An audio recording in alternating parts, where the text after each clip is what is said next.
Hi there, and welcome to a Path of Exile 2 minion guide for 0.2 early access. Today we will be covering your gear, skills, support gems, and ascendancies, so I hope you find this helpful. So when it comes to the support skills slash minions, when it comes to curses though, you need to pick a curse that coincides with the minion you're running. It is color coded depending if it's a fire, lightning, armor, or cold resistance you need to go through. When it comes to the support minions itself, you want to use archers with Valguards and arsonists, mostly because of the poison arrow, and it deals a little bit more AoE damage. Brutes are for stun build-up on the bosses. Clerics are for healing minions. Reavers and warriors are mostly for pain offerings. And pain offerings is the thing that gives your minions a damage buff if they are in range. And firewall buffs range damage when it comes to shooting projectiles through the firewall. When it comes to curse gems or the sockets, you can use every gem with every curse. And you don't need all 5. Most times you don't even need 4 of them. Having 3 of them is more than good enough if you can't afford anything better. When it comes to minion gems, as you can see, archers are mostly like you don't need too many support gems in them, or you don't need any at all. When it comes to Bruce, just put anything that has a stun build-up. Clerics and Pain Offering has a lot more gems you can use in them for support. And Firewall doesn't need anything at all. When it comes to pros and cons for minions, all of these are mostly going to be the same. The only cons that are different are with the Valguards.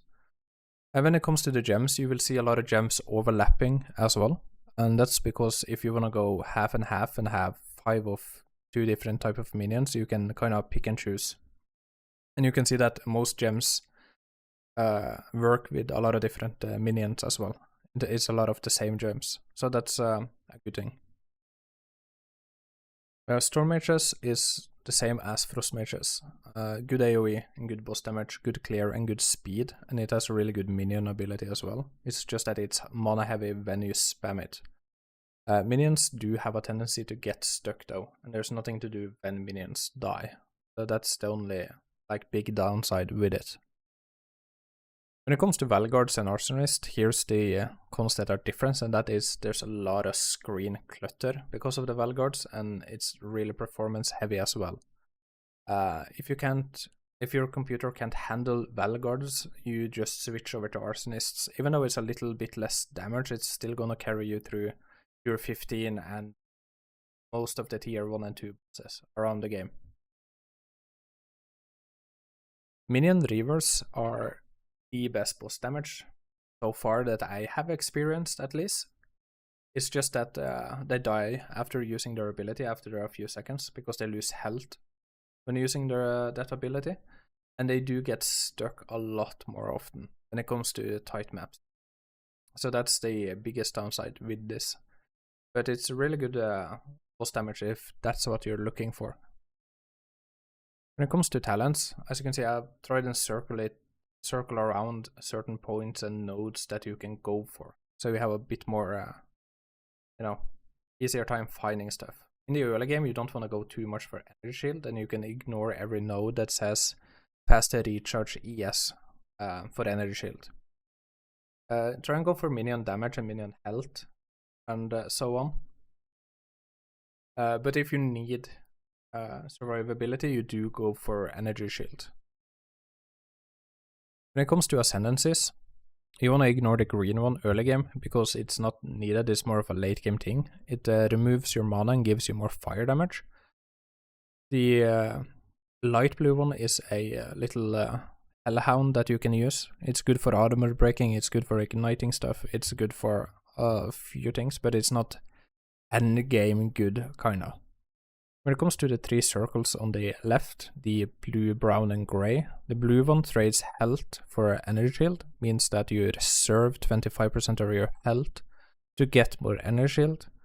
The brown one reserves 25% health to get more spirit, and the grey one does the same just for mana.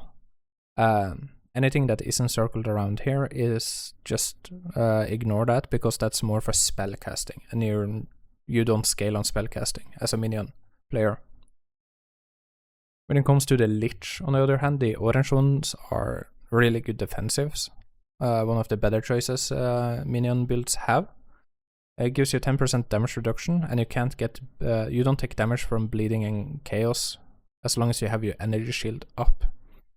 The red one, the bright red one, is more for the Unholy Might that gives your minions extra chaos damage, and the dark red one is for AoE. The pink one is a bigger magnitude, bigger curse you can say, for the Unholy Might. The blue one is more for applying more curses to targets. When it comes to the jewels, if you're wondering how that works, it buffs your jewel stats with 100%. So the only thing you need to do is double whatever stat you have in your normal jewel.